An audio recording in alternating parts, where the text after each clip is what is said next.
Коми завершился региональный этап всероссийского конкурса «Учитель года». На протяжении недели 19 педагогов из 15 муниципальных образований прошли несколько испытаний.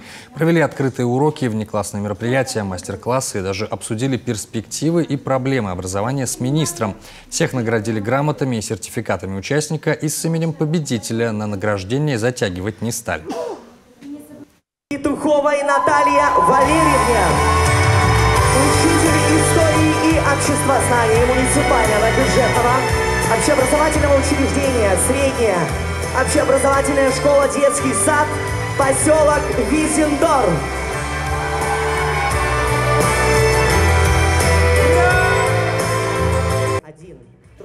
К этому дню Наталья Валерьевна Петухова шла 28 лет. Именно столько она работает в Визендорской школе. Отдает всю себя детям, честно выполняет работу и с большим рвением учится новому. Она прямо призналась, что не ожидала услышать свою фамилию в числе победителей, но для нее это большая победа и стимул готовиться к новому испытанию. К победам в таком конкурсе, наверное, учитель идет всю жизнь, потому что это все равно демонстрация твоего опыта. А конкретно вот к этим мероприятиям я готовилась очень много. Просто это сработало, наверное. В принципе, я стараюсь всегда именно соответствовать тому, потому что у нас сельская школа, именно на учителя равняются и дети, и взрослые многие.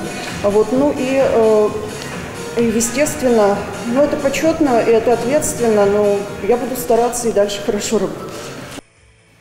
Лауреатом второй степени стала учитель химии из Благоева Татьяна Георгиева, а на третьем месте оказалась Елена Расова, учитель начальных классов из гимназии искусств. Победители получили памятные медали и премии от правительства республики.